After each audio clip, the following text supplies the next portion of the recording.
네, 안녕하세요. 달다 하나쌤입니다. 간호국가시험 모의고사 5회 기초간호학 파트 문제풀이 하도록 하겠습니다. 네, 1번 의료사고 예방과 환자 안전을 유지하기 위해 간호조무사가 취해야 할 태도로 옳은 것하고 물었는데요. 네, 1번에 독자적인 판단에 따라 수행한다 했습니다. 일을 할 때 우리가 우리 스스로 독자적으로 판단해서 업무를 수행하지 않고요. 의사나 간호사의 지시, 그 다음에 감독하에 우리가 업무하면 되겠습니다. 네, 이렇게 하면 되겠고, 2번에 간호사가 지시하는 업무만 수행한다 라고 하는 건 뭐뭐만, 3번에도 그렇게 되어 있네요. 뭐뭐만, 이렇게 극단적인 선지, 답이 안 될 가능성이 높죠. 그래서 우리는 이 간호사, 수간호사, 의사가 지시하는 업무들을 우리가 수행을 하게 되는데 그게 위법한 행위일 수도 있고요. 자신의 직무 범위를 벗어나는 일일 수도 있습니다. 그래서 적절한 선지가 되지 못하겠네요. 4번 업무 수행 시 언제나 감독자와 의논한다. 네, 현실적으로 좀 불가능하죠. 언제나 이렇게 감독자와 의논하는 거는 우리가 의문이 있거나 판단이 모호하거나 할 때는 감독자와 의논할 수 있겠습니다. 5번 간호조무사의 직무 범위를 정확히 알고 수행한다. 네, 이렇게 알고 우리가 일을 하게 되면 사고를 예방할 수 있겠네요. 그죠? 네, 답은 5번입니다. 네, 2번 생후 6개월 된 아기가 열이 나면서 귀를 베개에 대고 자꾸 비벼대고 있다라고 했네요. 그래서 울고 있을 때 그 이유로 짐작할 수 있는 것이라고 물었습니다. 우리가 보통 귀에 문제 있는 걸로 질병을 좀 유추해 보면은 1번의 상악동염은 코 옆에 있는 곳이 우리 상악 비어 있는 공간을 상악동이라고 하는데 거기에 염증이 생긴 거니까 이거는 증상이 아무래도 안면부 쪽에 통증이 되겠네요. 그죠? 네, 중이염. 중이라고 하는 것은 우리 귀에 있는 가운데 있는 부분에 중이라고 하는데 그쪽에 염증이 생긴 걸 우리가 중이염이라 그러죠.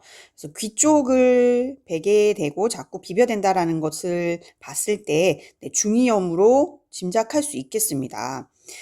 답은 2번이 맞겠고요. 3번에 이하선염, 볼거리라고 하는 거는 우리 턱 밑, 귀 아래쪽 부위가 턱 밑이나 턱 밑부터 귀 아래 이쪽에 부어오르는 증상이 특히 많겠고요.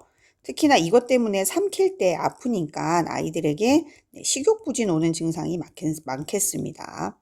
4번의 아토피는 우리 피부에서 생기는 가려움증 증상이 나는 거고 열이 나서 보채는 거라고 보기에는 발열이 보채는 행동을 보일 수는 있겠으나 이렇게 귀를 베개에다가 대고 하는 특정 행동을 보이진 않을 것 같아요. 그죠? 귀에 이런 국소적인 아픈 통증이 있으니까 그런 것들로 인해서 우리 귀를 베개에 대고 자꾸 비벼대고 울고 있다라고 볼 수 있겠네요. 그래서 상기도 감염의 합병증으로 생기는 중이염을 우리가 잘 생기는 나이대를 좀 생각해 보면 호발 연령이라고 하는데 호발 연령을 생각해 보면 6개월에서 24개월에 많이 생깁니다. 그래서 중이라고 하는 걸 그림으로 좀 보면은 외이, 중이, 내이 이렇게 나눌 수가 있는데 외이는 귓바퀴, 그다음에 외이도 고막은 중이와 외이를 경계가 되겠고요. 여기까지를 이제 우리가 외이라고 볼 수 있겠고 중이는 이소골, 그다음에 이관이라고 하는 것까지 해서 우리가 중이라고 볼 수 있겠어요. 내이라고 하는 건 안쪽에 있는 귀잖아요. 그죠? 바깥쪽, 중간, 안쪽. 안쪽에는 이제 반고리관, 전정기관, 달팽이관, 청신경들이 여기에 속하게 되겠고요. 외부에서 우리가 소리를 들을 때 소리가 귓바퀴가 이렇게 모아가지고 귀를 통해서 웨이드를 통해서 고막을 향해서 이렇게 전달이 되죠. 그러면 고막에서 소리를 진동시킵니다. 진동시켜서 얘를 이소골 쪽으로 이렇게 보내면 이소골에서 소리를 증폭시켜요. 왕 하고 이렇게 증폭시키면 달팽이관을 통해 가지고 청신경으로 보내서 우리가 소리를 듣게 되는 거죠. 그래서 중간에 있는 이 이소골과 이관이라고 하는 유스타키오관, 이름이 좀 긴데 유스타키오관, 이관, 중이관, 네, 귀, 간, 뭐 여러 가지 이름 똑같은 이름이 많죠. 네, 여기에 이제 우리가 네, 코, 뭐 이런 쪽을 통해서 상기도를 통해서 상기도 감염에 의해서 합병증으로 여기가 염증이 생기는 걸 우리가 중이염이라고 합니다. 이 아이들이 그러니까 6개월에서 24개월, 그러니까 3세 미만의 아동들이 잘 걸리는 이유는 구조적으로 성인에 비해서 넓고 짧고 그다음에 곱기 때문에 잘 상기도 감염이 생겼을 때 잘 중위 쪽으로 옮겨와서 걸릴 수 있습니다.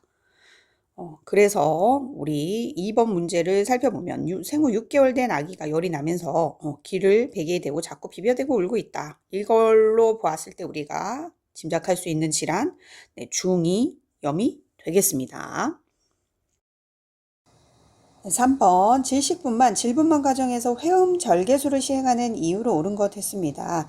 네, 우리가 아이가 태어나면서 태아가 만출되는 과정에서 회음부가 네, 불규칙하게 찢어지는 경우들이 있습니다. 그래서 이렇게 너무 불규칙하게 찢어지는 굉장히 심각한 네, 열상을 예방하려고 찢어지는 걸 예방하려고 그 다음에 그렇게 절개를 해서 그 절개 부위를 깨끗하게 이제 만든 다음에 분만하고 나면은 봉합을 하게 되죠. 그렇게 함으로 인해서 상처 치유를 좀 더 빠르게 할 수 있게 하기 위해서 우리가 회음부에 이제 절개술을 시행하게 되는데 선지에서 고르게 되면은 그렇죠. 1번에 있는 회음의 열상, 회음 부위의 열상, 찢어지는 상처를 방지하기 위해서 그렇다. 네, 1번이 답이 되겠습니다. 네, 다른 선지들은 그래도 어느 정도 단어가 이해가 가는데 네, 거상촉진 얘는 거상이라는 건 우리 자궁경부가 얇아지는 걸 말해요.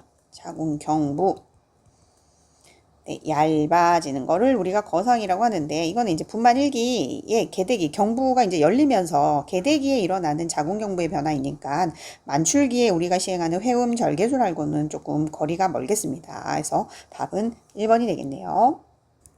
네, 4번 비임신 시와는 달리 임신으로 인해서 여러 가지 불편감이 발생할 수 있는데 질병이 아닌 임신으로 인한 불편감으로 옳은 것 했습니다. 1번에 전신통 있는데 전신통이 우리 임신으로 인해서 생기는 일반적인 생리적인 변화는 아니죠. 보통은 뭐 감염이나 이런 것들이 있을 때 우리가 오한, 전신통, 근육통 뭐 이런 것들이 생길 수 있으니까 다른 질환을 의심해 보는 게 맞겠고요. 이번에 다뇨보다는 자궁이 이렇게 방광을 누르잖아요. 점점 자궁이 커지면서 방광을 압박하게 됨으로써 방광을 압박하게 됨으로써 생기는 빈뇨가 있겠네요. 빈뇨. 다뇨보다는 빈뇨가 나타날 것 같고요. 그죠? 네, 3번의 변비. 네, 변비는 자궁이 점점 커지면서 장을 압박하니까 여기는 생길 수 있겠습니다. 변비 발생할 수 있겠어요. 답은 3번이 맞겠고요. 4번의 질 분비물 감소보다는 오히려 질 분비물 증가하는 게 맞겠습니다. 5번에 그리고 혈전성 정맥염. 얘는 이제 불편감이라고 하기보단 질환인 거잖아요. 그죠? 질환입니다. 혈전이 생겨서 혈관을 막아가지고 염증이 생기는 거니까 답은 3번이 되겠습니다. 네, 5번 유방 우려를 보이는 수유부의 불편감을 감소시키는 방법으로 옳은 거 물었습니다. 1번에 유두균열을 예방하기 위해 부드러운 수건으로 유륜을 단련시킨다 했는데 우리가 유두균열이 생기는 거는 이 유두에 있는 유분 뭐 아니면 유두 피지라고 하는 게 과도하게 제거돼서 그런 거잖아요. 그러면 과도하게 제거가 되지 않게 하려면 우리가 수유하기 전에 깨끗한 수건으로 그냥 유두를 좀 닦으면 되겠어요. 깨끗한 수건. 특히나 이제 이 유분이 특히나 이 유분이 제거되지 않게 하려면 비누 같은 거 사용하지 않습니다. 유두를 닦을 때 닦을 때 일반 비누 사용하지 않습니다. 일반 비누로 유두를 닦지 않는다. 이렇게 해주는 게 우리가 유두 균열되는 걸 좀 예방할 수 있겠고요. 그래서 여기서 부드러운 수건으로 유륜을 단련시킨다랑은 좀 상관없는 얘기가 되겠고 수유 전에는 시원한 냉스포를 한다 했는데 냉스포보다는 우리가 유방에 찬물 찜질하고요. 그 다음에는 혈관을 좀 확장시켜주는 더운물 찜질을 해야겠어요. 더운물 찜질. 이렇게 해야지만 유즙이 잘 분비된다. 분비가 더 잘 될 수 있습니다. 그렇기 때문에 수유 전에 시원한 냉스포 한다가 아니라 찬물 찜질하고 나서 더운물 찜질을 해주면은 유즙이 좀 더 잘 분비될 수 있으니까 이렇게 해주는 게 맞겠고요. 3번에 붕대로 가슴을 감고 만지지 않는다 했는데 이 경우 이렇게 하는 간호는 우리가 비수유부한테 이렇게 하잖아요. 그죠? 지금 문제에서는 수유부의 불편감을 감소시키는 거라고 했으니까 답이 안 되겠고요. 4번 아이에게 자주 젖을 물려 빨게 한다. 네, 맞죠. 그러니까 유방 우려는 수유를 시작하고 되게 한 이틀 정도 지속이 됩니다. 그래서 분만하고 나면 2, 3일 후에 나타나는데 자주 모유 수유를 하도록 유방 우려는 자주 모유 수유 격려해주면 되겠어요. 잘 할 수 있도록 분비가 잘 되게끔. 그래서 5번에 수유를 일시적으로 중단한다도 맞지 않겠습니다. 자주 수유를 할 수 있도록 우리가 격려를 해주자. 5번의 답은 4번이 되겠습니다. 6번 간호조무사의 주의 의무 태만에 관한 내용으로 옳은 건 물었습니다. 주의 의무 태만이라는 건 우리가 환자한테 해로운 결과가 발생하지 않게끔 정실 집중해야 돼요. 집중을 해야 될 의무가 있는데 그걸 태만히 한 거잖아요. 그죠? 그래서 1번에서 우리가 5번까지의 선지를 봤을 때 우리가 일을 하는데 환자한테 집중을 해서 온전히 정신을 집중을 해서 어떤 해로운 결과가 생기지 않도록 해줘야 되는데 그렇게 해서 태만히 해서 주의 의무 태만이니까 태만히 해서 어떤 해로운 결과가 발생한 거 답은 4번이 되겠네요. 핫백을 데워주고 난 다음에 환자가 화상을 안 입게 우리가 자주 살펴줘야 되는데 주의를 기울여 줘야 되는데 그걸 하지 않아서 해로운 결과가 발생한 거 화상을 입게 된 거 답은 4번이 되겠습니다. 7번 대소변 가리기는 아이가 자율적인 근육 조절 능력을 키워나가는 최초의 과정으로 배변 훈련이 실패하면 여러 가지 행동 장애로 나타날 수 있다. 대소변 훈련과 관련된 사항으로 옳은 것 했습니다. 1번에 발달과 상관없이 일정한 연령에 실시한다 했는데 우리 대소변 가리기 훈련은 그래도 유아가 어느 정도 발달 상태가 준비되어 있을 때 하는 게 바람직하겠습니다. 그래서 일정한 연령에 실시한다라는 게 틀렸겠고요. 이번에 대변보다 소변 가리기 훈련을 먼저 실시한다 그랬는데 보통 대변이 먼저 훈련을 시작하죠. 돌 정도 되면 우리가 12개월 정도가 되면 시작을 하게 되고요. 18개월 정도가 되면 가릴 수 있습니다. 이 정도 되면 가릴 수 있는 능력이 생겨요. 그 다음에 이제 대변이 잘 가려지면은 이제 소변을 가리게 되는데 소변은 보통 16개월에서 18개월 이때 시작하게 되고요. 24개월 두 돌이 되면 어느 정도 완성이 됩니다. 그래서 대변을 먼저 시작하는 게 맞겠고요. 3번에 밤에 소변을 못 가리는 것은 신체적인 이상이다. 밤에 소변을 가릴 수 있는 시기가 되는 건 이제 보통은 3, 4세 3, 4세 정도가 되면은 가릴 수 있게 됩니다. 그 다음에 4번 훈련 과정은 아동의 성격 형성에 영향을 끼친다. 그렇죠. 훈련 과정 중에서 아이가 대변을 못 가리게 된다. 그러면은 성격이 영향에 미치게 됩니다. 대변을 가린다는 것 자체가 아이가 배가 아플 때 대변이 나오려고 할 때 자율적으로 본인의 항문의 근육에 힘을 주면서 내가 이렇게 하니까 대변이 나오는구나 하고 이 근육을 조절할 수 있는 힘을 키워나가는 과정이 되는 거잖아요.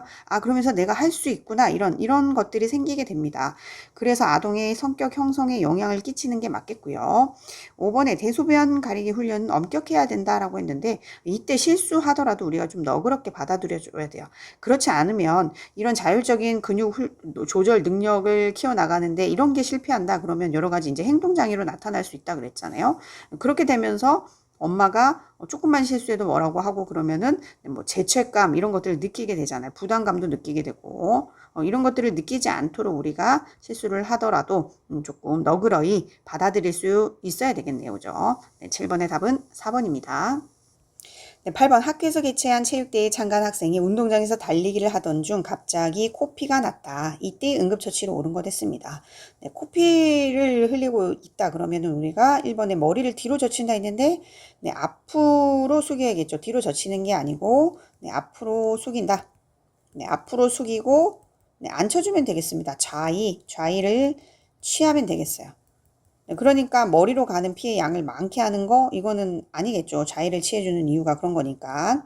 그다음에 코피가 목 뒤로 흘러가는 경우들이 많겠습니다. 그래서 기도 흡인되지 않게 좌의 취해주는 게 또 맞겠고요. 이번에 콧등과 목 뒤에 얼음찜질을 해준다. 네, 맞네요.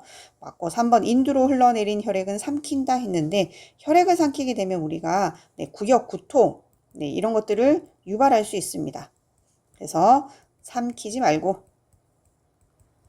네, 뱉어내면 되겠어요. 뱉어내면. 5번 출혈이 멎은 후 10분 정도는 코에 자극을 주지 않는다. 네, 5번에 출혈이 멎은 후 10분 정도라는 시간이 조금 꽤나 짧네요. 그죠? 출혈이 멎고 이제 네, 당분간은 우리가 코에 코 안에 이런 응고된 뭐 피딱지 이런 것들을 아이들은 좀 파내잖아요. 그죠? 파내지 않게 좀 해서 재출혈을 방지해야 되는데 네, 출혈이 다시 생기면 안 되니까 이 재출혈을 방지하기 위해서 10분 정도라는 시간은 굉장히 너무 짧은 시간이라서 네, 5번은 적절한 답이 되지는 않겠습니다. 네, 그래서 8번의 답은 2번이 맞겠네요. 네, 9번 두 종류 또는 두 가지 이상의 약물을 동시에 투여하였을 때 각 약물의 산술적인 합 이상의 효과가 네, 합의 이상의 효과가 나타나는 것을 무엇이라고 하는가? 네, 우리가 보통 두 가지 이상의 약물을 병용하는 경우 약물 효과가 올라가는 거, 약물 효과가 네, 상승되는 걸 우리가 협동작용이라고 합니다. 협동. 네, 작용이라고 하는데 그 중에서도 이제 이 중에서도 우리가 A라는 약물이 1의 효과가 있고 B라는 약물이 1의 효과가 있다라고 했을 때 A 약물과 B의 약물을 같이 먹었을 때 그러면 1 플러스 1은 2가 되잖아요. 이 합에 해당하는 만큼 나타나는 걸 우리가 상가작용이라고 합니다. 상가작용. 그 다음에는 1의 효과와 1의 효과가 나타내는 약물을 먹었는데 이 합의 이상의 효과가 나타나는 거. 그러니까 1 더하기 1은 원래 2인데 3만큼의 크기가 발생하는 거. 이걸 우리는 상승효과라고 합니다. 상승효과. 네, 그 다음에 협응작용은 우리가 책에 없는 내용이고요. 길항작용, 대항작용에 대해서 또 알아보면은 네, 얘는 이제 병용할 때 원래는 A라는 약물, B라는 약물을 더하면 같이 먹으면 2라는 크기만큼의 효과가 나타나는 게 맞는데 그게 아니라 감소되는 거, 네, 뭐 상쇄되는 거, 네, 이런 것들을 우리가 네, 길항작용, 대항작용이라고 한다. 그 다음에 5번의 내성작용은 약물을 우리가 반복적으로 먹었을 경우에 효과가 떨어지는 것 같으니까 이 효과를 같은 효과를 얻으려고 사용량을 계속 증가시키는 거, 증가해야 되는 현상을 우리는 내성해야 되는 현상을 내성작용이라고 한다. 네, 그래서 9번의 답은 상승효과 2번이 되겠습니다. 네, 10번 3세 미만의 아동에게서 감기 합병증으로 빈번히 발생하는 중이염으로 인한 통증을 완화시키는 방법으로 옳은 거 물었네요. 1번에 머리를 상승시키고 안 아픈 귀 쪽으로 눕도록 한다. 맞네요. 1번은 답이 맞겠습니다. 머리를 상승시키는 게 맞죠. 상승시키고 아프지 않은 쪽으로 귀 쪽으로 이렇게 눌리도록 그쪽으로 눕도록 하는 게 안 아픈 귀 쪽으로 눕도록 하는 게 네, 맞겠습니다. 그리고 뭐 적절한 수분 공급을 해주는 거 맞겠네요. 네, 수분 염증이 있으니까 네, 수분 공급도 해주고 만약에 삼출성 중이염이다. 삼출성 중이염이라서 뭔가 이렇게 막 흘러나오는 게 있다. 그러면 이제 배출을 위해서는 네, 아픈 쪽, 귀, 네, 이쪽으로 눕게 하는 게 맞겠고요. 그렇지 않고 지금 10번 문제에서는 일반적으로 중이염으로 인한 통증을 완화시키는 거다 그러면은 네, 머리를 상승하고 안 아픈 귀 쪽으로 눕게 하는 게 맞겠다.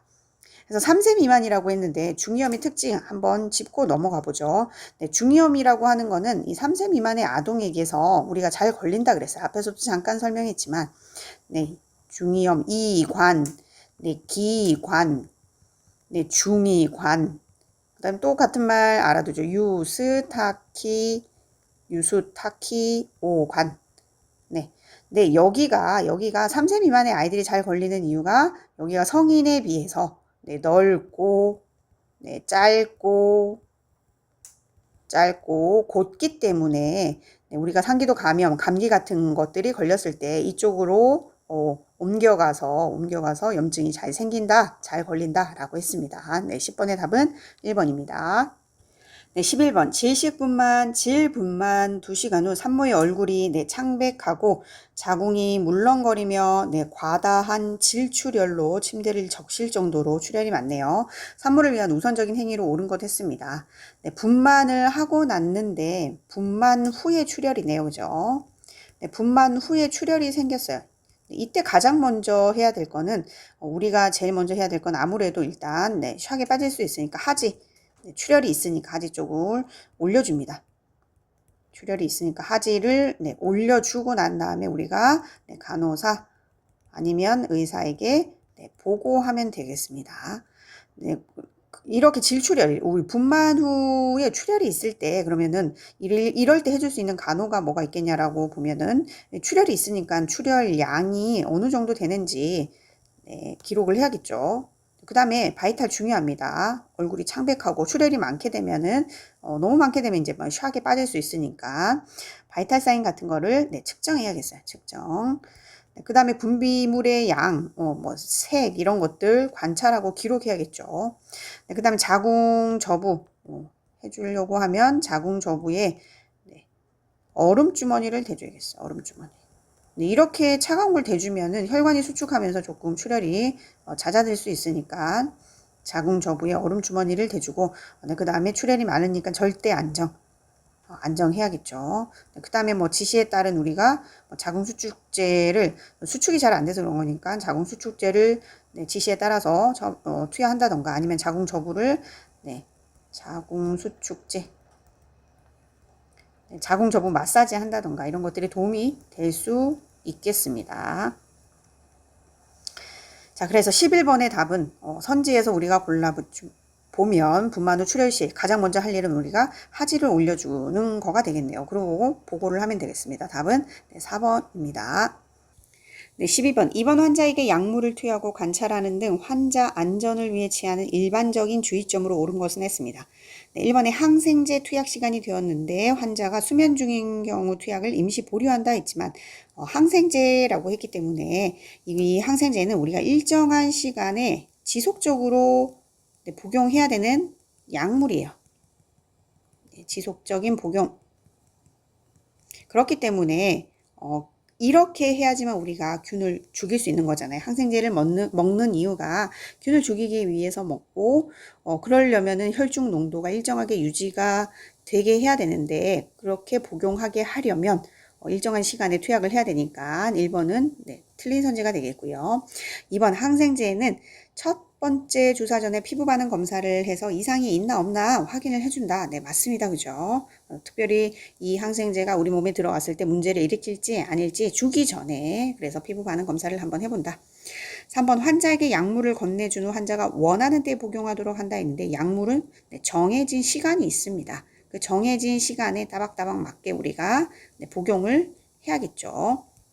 4번 데메롤은 호흡을 증가시킨다라고 되어 있는데 증가가 아니죠. 그죠? 네, 데메롤은 마약성 진통제입니다. 마약성 진통제는 통증을 억제시키는 역할이 굉장히 큰데 부작용이 호흡을 억제시키는 감소시키는 효과가 있네요. 그래서 호흡수를 투여 전에 꼭 확인을 해줘야겠습니다. 5번 마약 투여 시 남은 것은 신속히 버리도록 한다 했는데 마약은 우리가 임의로 버리면 안 되겠습니다. 약국에 반납해야 되기 때문에 답은 그래서 2번이 되겠습니다. 네, 13번 환자가 병원에서 처방되지 않은 약을 복용하는 것을 보았을 때 간호조무사의 행동으로 옳은 것 했습니다. 우리가 병원에서 처방이 되지 않은 약을 복용하고 있다. 그러면 일단은 그 약은 어떤 약인지 모르니까 즉시 그 약물 복용을 금지시키고 담당 간호사에게 보고하는 게 중요하겠네요. 13번 어렵지 않습니다. 답은 4번입니다. 네, 14번 약물이 생체에 작용하여 나타나는 반응을 약물 작용이라고 한다. 약의 작용에 영향을 미치는 요소끼리 묶인 것 했습니다. 네, 1번에 그렇죠.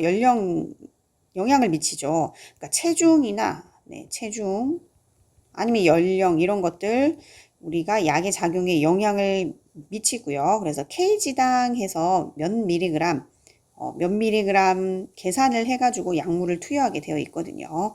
그래서 체중 영향을 미치고, 그 다음에 성별도 영향을 미친다라고 우리가 배웠습니다. 성별. 보통은 남성보다는 용량을 좀 더 작게 투여하는 게 맞겠습니다. 체격도 적고요. 지방 조직이 여성이 훨씬 더 비율이 높다 보니까 여성이 남성보다는 또 용량을 조금 줄여야 되는 게 맞겠고, 그 다음에 투여 시기. 공복에 먹으면은 우리 훨씬 흡수가 빠르죠. 이런 것들.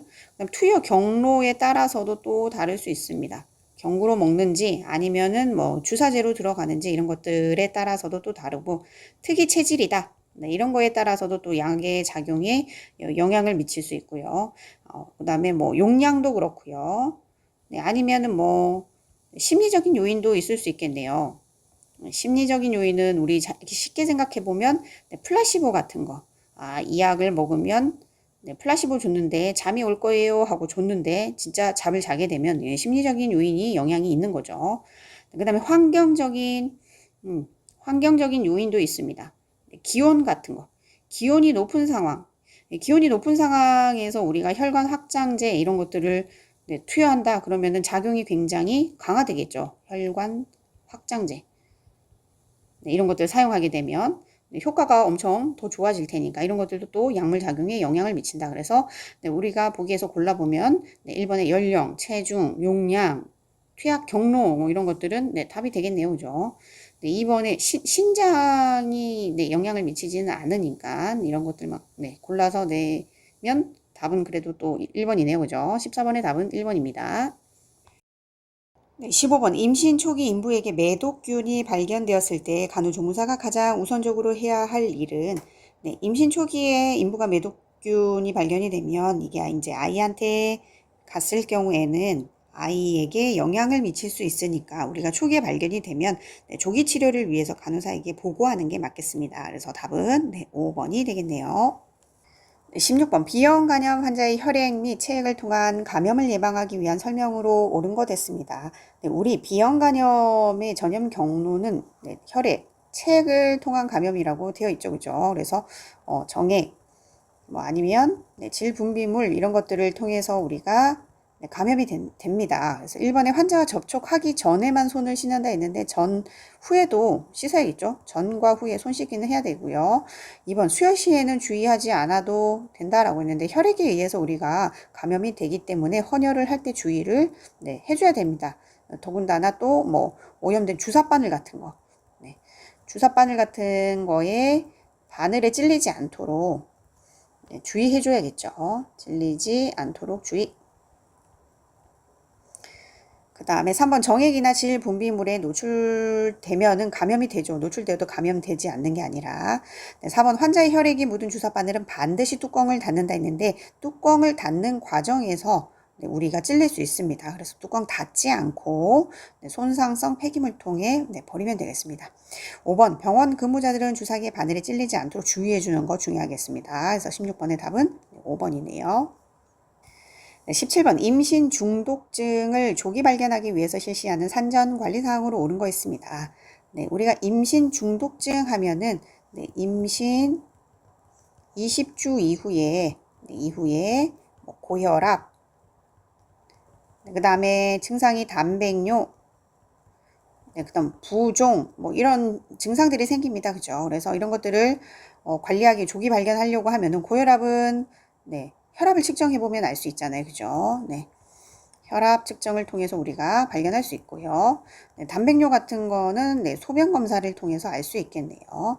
네, 그 다음에 부종이 있나 없나 이거는 체중을 통해서 체중 측정을 통해서 우리가 알 수 있겠습니다. 그러면 네, 17번의 답은 네, 혈압 및 단백뇨 검사 네, 2번에 있네요. 2번이 답이 되겠습니다. 네, 18번 고혈압 때문에 병원에서 6개월마다 정기적인 검진을 받고 있는 50대 여성 K씨가 일상생활에서 고혈압 조절을 위해서 고려해야 할 사항으로 옳은 것 했습니다. 네, 우리가 고혈압이 걸렸다. 그러면 이거를 우리가 조절하고 관리하기 위해서는 네, 제일 중요한 거는 네, 체중 조절해 주는 게 좋겠죠. 네, 체중 조절해 주고요. 네, 식이도 중요합니다. 식이. 그래서 네, 저지방, 살이 찌지 않게, 네, 저지방, 네, 그 다음에 붓지 않게 저염, 네, 저염 식사 이런 것들을 해줘야겠고요. 그 다음 규칙적인 운동, 네, 규칙적인 운동도 해주고, 네, 뭐 금연, 금주 뭐 이런 것들 해주는 게 관리해 주는 게 도움이 되겠네요. 그래서 선지에서 우리가 골라보면 네, 1번에 체중 조절해 주고 식사요법 해주는 거 네, 맞겠습니다. 그죠? 네, 답은 1번이네요. 네, 2번에 냉온욕을 하는 건 네, 맞지 않겠고요. 고혈압이 있기 때문에 네, 그 다음 수술요법도 아니고 맞지 않겠고 5번에 보면 체중 조절은 맞겠고 나트륨을 먹게 되면은 네, 붓게 되면서 다시 또 혈압을 올릴 수 있는 작용을 하기 때문에 네, 답은 1번이 맞겠습니다. 네, 19번 노인 환자의 피부 건강을 고려한 적절한 간호 방법으로 옳은 것 됐습니다. 1번에 목욕을 자주 한다 그랬는데 노인분들의 피부는 굉장히 건조하죠. 그죠? 그래서 이렇게 자주 하게 되면은 피부가 훨씬 더 네, 건조해질 수 있습니다. 그래서 뭐 피부에는 우리가 땀샘, 뭐 기름샘 이런 것들이 있는데 노인분들이기 때문에 이런 분비 기능이 굉장히 떨어져 있겠어서 네, 주의를 해줘야겠습니다. 피부가 건조해지는 걸 예방하기 위해서 그러면은 자주 하는 것보다는 네, 일주일에 한 번, 네, 우리로서는 좀 일주일까지 기다리려면 힘들지만 어쨌든 노인 환자분들의 피부 건강을 위해서는 네, 적절하게 하려면 일주일에 한 번이 적당하겠다. 이번에 세정력이 강한 비누를 사용한다 그랬는데 네, 비누 이런 일반 비누 세정력이 강한 건 특히나 더 건조해질 수 있고요. 사용을 할 거다 그러면은 네, 지방이 많은 비누, 뭐 중성 비누, 아니면 순한 비누 이런 것들을 사용하는 게 훨씬 더 적합하겠습니다. 네, 3번 일광욕은 도움이 되지 않으므로 피한다 했는데 일광욕을 통해서 우리가 비타민 뭐를 합성할 수 있나요? 그렇죠. D 합성을 할 수 있으니까 좋네요. 4번 건조할 때는 크림, 로션, 수분제를 사용한다. 네, 좋은 방법입니다. 답은 4번이 맞겠고요. 5번 체온 하강의 예방을 위해 뜨거운 목욕을 실시한다 했는데 뜨거운 것 자체가 또 우리가 피부 건조증을 유발할 수 있으니까 목욕 시에는 네, 미지근한 물 사용하면 되겠습니다. 네, 20번 인슐린 이외의 호르몬들이 혈당에 영향을 줄 수 있는데 혈당을 증가시키는 호르몬으로 옳게 조합된 것은 물었네요. 네, 인슐린은 혈당을 떨어뜨리는 호르몬이죠. 네, 어디서 나온다? 네, 췌장에서 나온다. 그래서 췌장에서 혈당을 올리는 호르몬이 하나 있었네요. 자, 혈당 농도를 증가시키는 호르몬. 췌장에서 일단 나오는 게 글루카곤 그렇습니다. 글루카곤. 네, 또 한 가지는 우리 키를 크게 하는 성장 호르몬. 얘도 혈당의 농도를 증가시킵니다. 네, 그 다음에 보신 수질에서 나오는 에피네프린.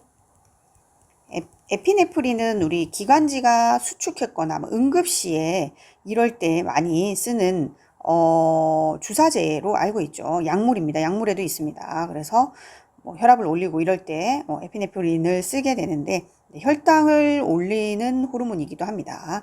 그 다음에 마지막 코티솔. 얘도 혈당을 올리는 호르몬이다. 호르몬이 우리가 외우기가 좀 어렵죠. 여러분들이 많이 힘들어하는 파트이기도 한데요.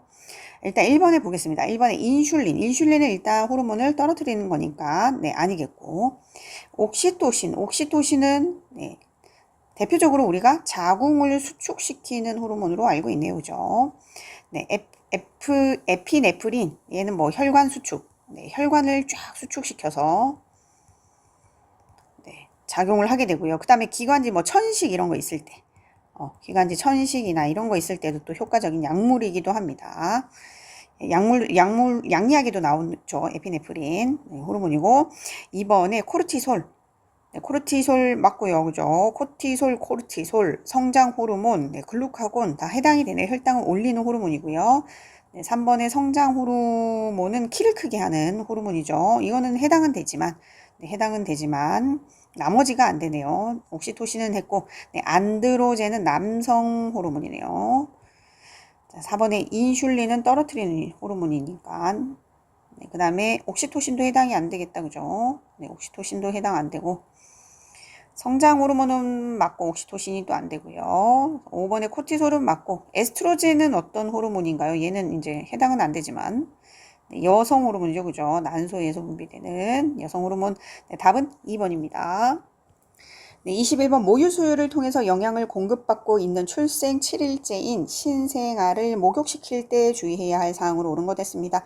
네, 수유 후에 목욕을 한다 1번에 나와 있는데 우리 수유를 하기 전에 수유 전에 목욕을 해야겠네요. 수유를 하고 나서 목욕을 바로 하게 되면 우리가 구토할 수 있죠. 네, 그래서 수유 전에 목욕을 하고 목욕 시간은 30분 이내로 한다 했는데 30분 너무 깁니다. 네, 신생아 같은 경우에는 체온을 조절할 수 있는 힘이 아직 미숙하기 때문에 짧게 끝내야 돼요. 네, 5분에서 10분간 하고 빠르게 끝냅니다.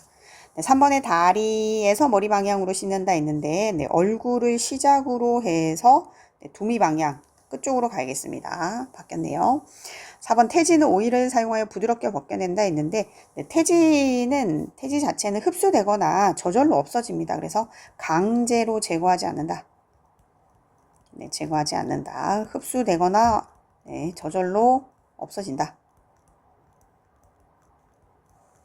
네, 그렇기 때문에 답은 네, 틀렸고요. 5번에 일정한 시간에 시행한다. 네, 5번이 답이 되겠네요.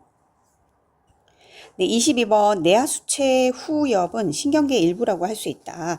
내하수체 후엽에서 분비되는 호르몬으로 옳은 거 있습니다. 네, 후엽하면은 전엽과 후엽이 우리 내하수체가 있는데 뇌에서 이 그림을 보면 시상 하부 쪽에 이쪽에 이렇게 콩알 좀 크게 확대돼서 이제 좀 나타내지기는 했는데요. 네, 이렇게 콩알만하게 시상 하부 아래쪽에 이렇게 가운데 가느다란 줄기로 연결된 콩알만한 이런 셈이 있습니다.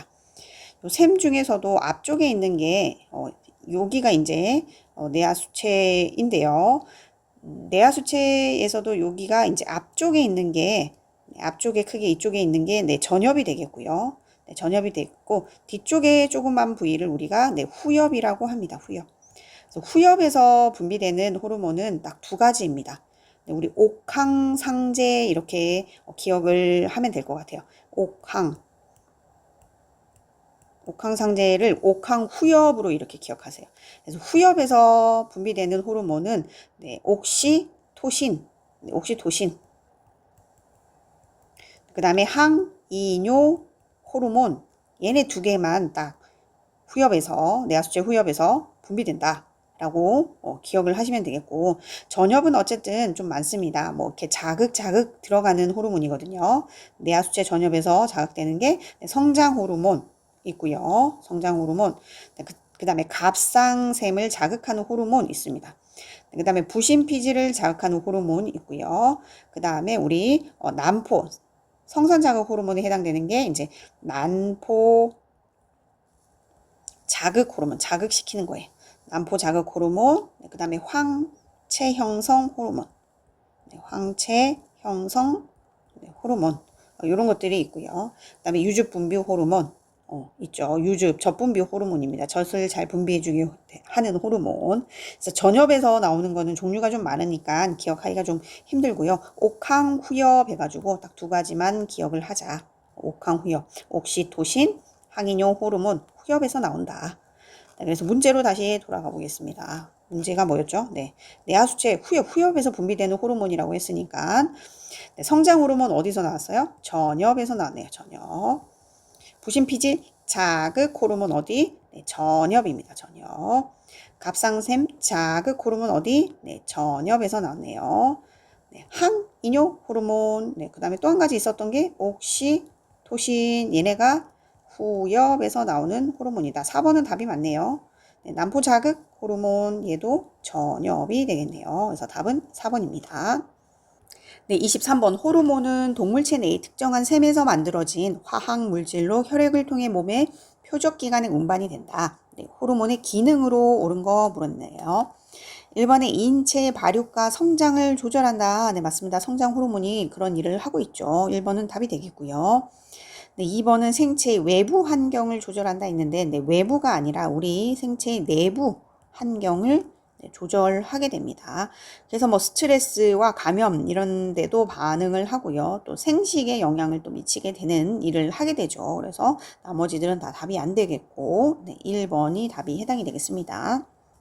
네, 24번 노인병원에서 보호자와 함께 침대에서 잠자던 노인이 병실 바닥으로 떨어져서 어깨에 골절상을 입었다. 간호윤리적인 측면에서 간호조무사의 책임으로 옳은 것 했습니다.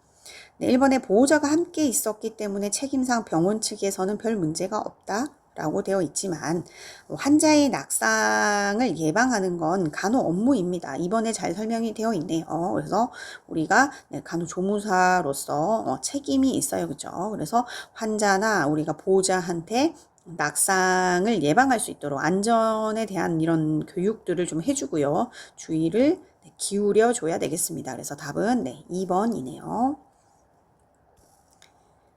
네, 25번 산후기 간호에 대한 설명으로 옳은 것 했는데요. 1번에 통목욕은 일주일 후부터 시작한다 했는데 우리가 분만을 하고 통목욕은 일주일은 좀 빠르고요. 분만 한 달은 돼야 돼요. 분만 4주에서 6주경에 실시하는 게 맞겠습니다. 네, 이번에 계속적으로 절대안정한다라고 되어 있는데 절대안정과는 거리가 좀 멀고요. 우리가 분만을 하고 나면 일찍 일어나서 그걸 이제 우리가 조기 이상이라고 합니다. 침대에서 내려와서 조금씩 걷게 하는 거 이런 것들이 회복하는데 좀 도움이 많이 되기 때문에 조기 이상시키고 그다음에 산후 운동을 권장하는 게 맞겠습니다. 네, 3번 산후오로 산후질 분비물은 3주까지 지속된다. 네, 맞습니다. 3주까지 한 달 조금 못되게 지속될 수 있고요. 산후 1개월 동안 후진통, 산후통이 있다 했는데 한 달까지는 아니고 우리가 보통 산후통, 후진통은 아이를 낳고 일주일 가량 지속이 될 수 있습니다. 한 달은 너무 기네요. 그죠? 1개월이 아니라. 5번 수유는 자궁 회복을 지연시킴으로 권하지 않는다 했는데 수유를 하게 됨으로 인해서 우리가 아이가 젖을 빨게 되면 옥시토신이라는 우리 호르몬이 분비가 됩니다.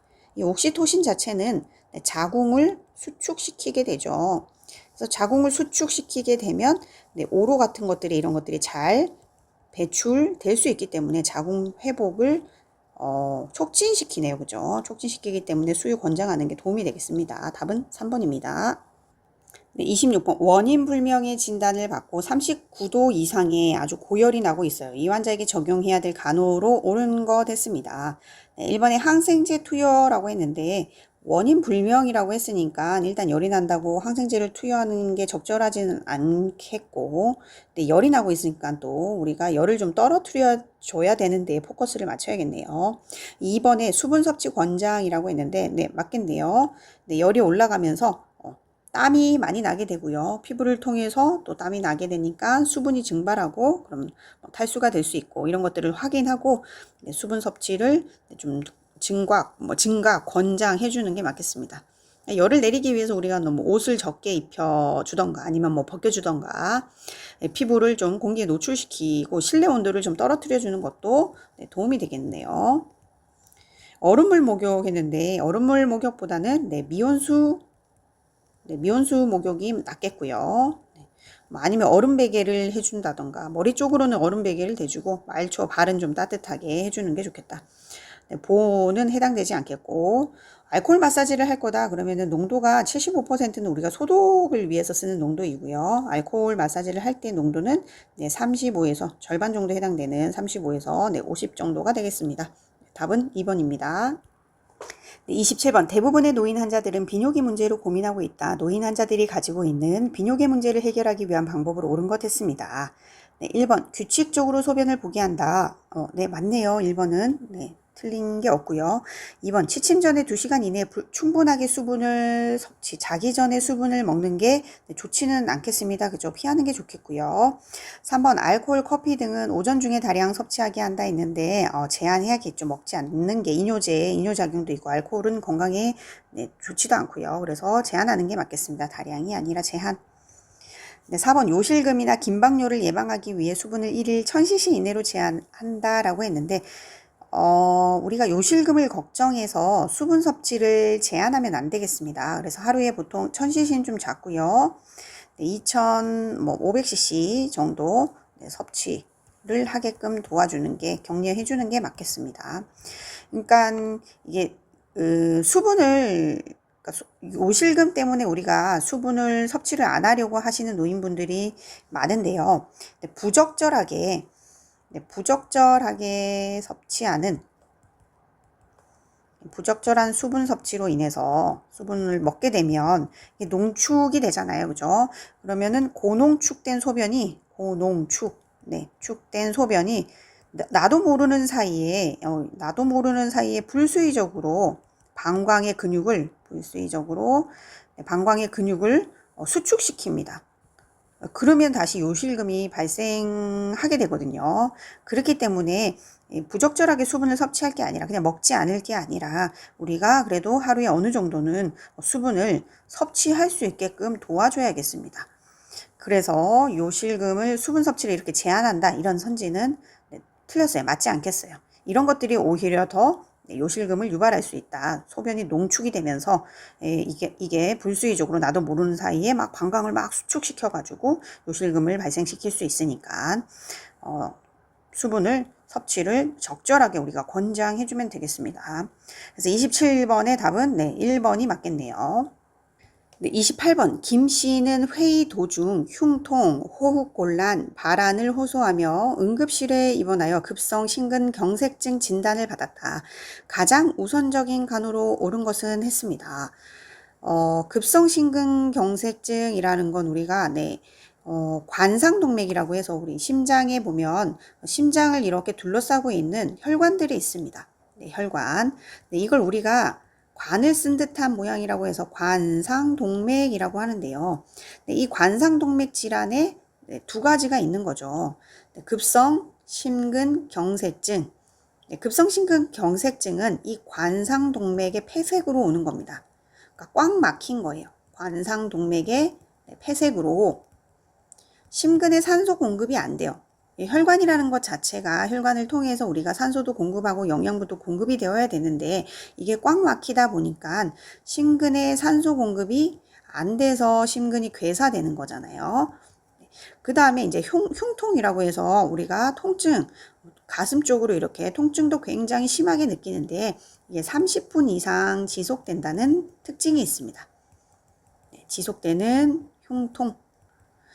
관상동맥 질환의 또 한 가지가 우리 또 잘 알고 있는 게 협심증이 있네요. 그죠? 그래서 관상동맥의 질환 중에 심근경색증과 협심증의 차이를 좀 알고 있어야 되는데 얘는 관상동맥의 협착으로 오는 겁니다.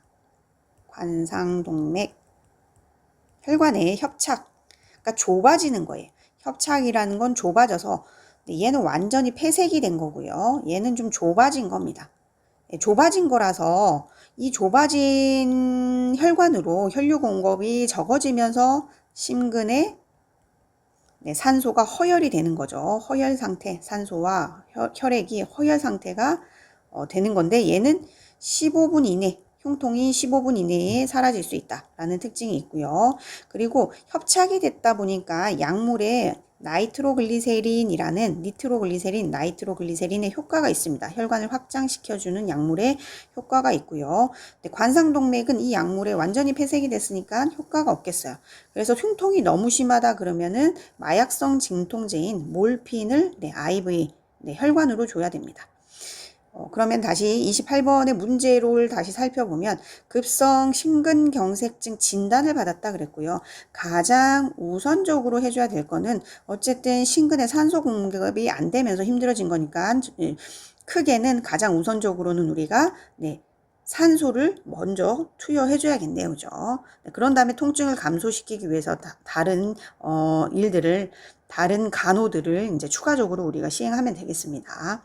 그래서 3번이 아니라 2번에 산소를 투여해 주면 되겠고요. 앙화이를 취해 주는 것보다는 반자이가 훨씬 더 편안한 체의가 되겠네요. 혈액 검사는 뭐 우선적으로 할 일은 아닌 것 같고요. 몰핀은 이제 통증을 가라앉혀 주기 위해서 우리가 할 수는 있겠는데 제일 먼저 해야 될 거는 산소를 투여하는 게 맞겠고, 가슴에다가 얼음주머니를 대어주는 거는 이것 자체가 또 혈관을 수축시키는 거니까 좋은 간호는 아니겠습니다. 그래서 답은 2번이 되겠네요. 29번 뇌혈관 장애로 오른쪽 눈만 볼 수 있는 환자의 시각장애를 고려한 간호로 옳은 것은 했습니다. 1번 환자가 볼 수 있는 쪽에 물건을 비치하는 건 맞겠습니다. 이렇게 한쪽만 볼 수 있는 환자의 시각장애 있는 환자를 우리가 고려해서 간호를 하려면 어쨌든 볼 수 있는 쪽에 물건들을 배치하는 게 맞긴 하겠고요. 그 다음에 환자랑 이렇게 눈을 맞추고 머리를 좀 서서히 움직이도록 해줍니다. 그렇게 해서 환자가 이제 주의를 이렇게 안 좋은 쪽으로 좀 이끌어 줍니다. 그러니까 보지 못한, 안 보이는 쪽에 무언가가 있다라는 거를, 그쪽도 뭔가 있다라는 거를, 그 사실 자체를 아예 인식하지 못하거나 방치하기 쉬운데, 이걸 이제 의도적으로 우리가 환자와 눈을 맞추고 머리를 서서히 움직이도록 격려해서 훈련을 통해서 좀 극복할 수 있도록 도와주는 방법도 있겠어요. 그래서 뭐 잘 안 보이는 쪽에 눈에 안대를 한다던가 뭐 이런 것들은 좋은 방법이 아니겠어요. 그죠? 그렇기 때문에 뭐 정상인 눈을 사용하지 않는, 이거는 더 안 맞는 말이겠네요. 그죠? 어쨌든 그래서 29번의 답은 환자가 볼 수 있는 쪽에 물건을 비치하면서, 시각장애 있는 사람들은, 그리고 안 보이는 쪽도 우리가 의도적으로 훈련을 통해 가지고 조금은 극복할 수 있도록 유도해 주는 게 또 도움이 되겠다. 그래서 답은 1번이 되겠습니다. 30번 이미 분비된 위산을 중화하여 위장 및 12지장 점막을 보호하기 위해 사용되는 제산제의 작용에 대한 설명으로 옳은 것 했습니다. 그러니까 제산제라는 건 여기서도 나와 있지만 위산을 중화시킨다라고 했죠. 그러니까 위산 자체가 굉장히 강산입니다. 강산이라서 pH가 보통 한 2에서 2.5 정도가 되죠. 그래서 산이 너무 세면은 우리가 위장에 점막이나 이런 궤양이 있을 때 강산이니까 자극이 굉장히 많이 되겠죠. 그렇기 때문에 제산제를 먹어서 우리가 위액을 pH를 좀 상승시키는 겁니다. 알칼리 쪽으로 만들어서 조금 자극이 덜하게 만들어주는 거죠. 그래서 답은 3번이 되겠네요. 31번 다리를 건너가다가 50m 아래로 떨어져 꼼짝 못하고 있는 척추 골절 환자를 발견하였다. 이 골절 환자의 응급처치 시 가장 중요한 것은 했습니다. 척추가 골절이 됐으면 척수도 이제 손상이 될 수가 있겠습니다. 그래서 그게 손상이 되면 또 신경 기능이 마비가 될 수 있잖아요. 신경 기능이 마비가 될 수 있기 때문에 우리가 주의를 좀 해줘야 돼요. 그래서 척추 골절이 되었다 그러면은 우선적인 구조 요청을 하는 게 처치보다는 훨씬 더 빠르게 앞서서 해야 될 일이 되겠고요. 그다음에 몸을 똑바로 눕혀 놓습니다. 몸을 세운다 안 되고요. 앉힌다 안 되고요. 뭐 걷게 하거나 이런 것들 당연히 안 되겠죠. 그런 것들은 안 되는 행동이라서 우리가 똑바로 눕혀 놔야겠어요. 그럼 1번에 부득이한 경우를 제외하고는 부목을 대기 전에 절대 이동하면 안 된다. 맞겠습니다. 움직이지 않게 하는 게, 부목을 대기 전에 이동하지 않게 하는 게 중요한 일이 되겠네요. 답은 1번입니다. 32번 심장박동에 의해 생긴 파동이 동맥파를 따라 말초로 전파될 때 요골동맥상에서 지두로 촉지하여 질병의 상태를 판단하는 진단행위라고 했습니다. 그러니까 지두니까 손가락의 끝쪽이 되겠네요. 그죠? 손가락의 끝을 우리가 요골동맥상에 촉지를 해서, 동맥상에서 지두로 촉지를 해서 우리가 질병을 진단하는 거 맞습니다. 맥진이라고 하네요. 답은 1번입니다. 33번 한의학에서 사용되고 있는 부항요법을 적용할 수 있는 경우로 옳은 것 했습니다. 부항요법은 우리가 적용할 수 있는 증상이나 질환들이 많죠. 특히나 뭐 뇌졸중일 때는 많이 사용하는 게 되겠고요. 아니면은 통증 이런 데도 또 부항을 많이 뜨잖아요. 근골격계 질환이나 이런 거 있을 때 염좌, 네, 그 다음에 뭐 근육 손상 이런 거 있을 때 많이 하게 되죠. 그래서 혈액순환을 촉진시켜가지고 네, 혈액순환을 촉진하게 합니다. 순환 촉진 하게 해서 거기에 네, 담음, 그 자리에 담음, 그 다음에 뭐 어혈, 뭉쳐있는 어혈 이런 것들을 네, 제거해서 조금 증상을 완화시키는 거잖아요. 그래서 뭐 이런 질환 말고도 위, 팽만, 복통도 있겠네요. 복통, 그 다음에 안면마비 뭐 이런 증상이 있을 때 우리가 부항을 하게 되죠. 1번에 고열이 열이 많이 나는데 우리가 부항을 하진 않고요. 경련이 있는데 부항을 하게 되면 이건 자체로도 자극이 굉장히 되겠죠. 정맥류는 네, 부항의 금기사항입니다. 네, 부항의 금기사항. 부항을 통해 가지고 우리가 사혈을 해서 피를 뽑아내는데 정맥류가 있는 데다가 이렇게 하게 되면은 안 되잖아요. 그죠? 부항은 금기사항이고 근육통은 맞네요. 그죠? 답은 4번이 맞겠고 네, 심기항진 두근거림 있는데 부항을 하진 않습니다. 답은 네, 4번입니다. 네, 34번 간호조무사 김씨는 치과에서 3년째 근무 중이다. 간호조무사 김씨의 기본 업무로 옳은 것 했습니다. 1번에 진료 도중에 우리가 진공 흡인장치 적절히 사용하는 거 네, 맞겠습니다. 네, 2번에 기구를 교환할 때는 기구의 손잡이가 구강 내로 향하면 안 되겠잖아요. 그죠? 네, 기구의 손잡이가 아니라 기구 사용 부위가 사용 부위가 구강 내로 향하도록 하는 게 맞겠고 3번에 마취제를 미리 준비하고 진료 전에 마취를 시행한다 했는데 이거는 우리가 할 일이 아닙니다. 의사 선생님이 할 일이고요. 등받이를 앞으로 제친다. 네, 앞으로가 아니라 등받이니까 뒤로 제쳐야겠죠. 뒤로 눕혀서 환자를 편안하게 해줘야겠고 공기, 물, 사출기를 사용하여 치석을 제거한다 했는데 네, 공기, 물, 사출기 사용해서 치아를 세척하고 건조시키는 게 맞겠네요. 답은 네, 1번입니다. 네, 35번 마지막 문제입니다. 영구치, 간이 중 가장 마지막에 나오는 치아로 옳은 것 됐습니다. 영구치 중에서 우리가 가장 마지막에 나오는 게 네, 18세가 되면 영구치가 중에서 이 중에서도 가장 마지막으로 나오는 게 네, 사랑니가 되겠네요. 그죠? 답은 네, 5번입니다. 네, 오늘은 여기까지 하도록 하겠습니다. 끝까지 들어주셔서 너무 감사합니다. 네, 그리고 좋아요와 구독을 눌러주시면 제가 다음 영상을 만드는데 아주 큰 힘이 되겠습니다. 네, 감사합니다.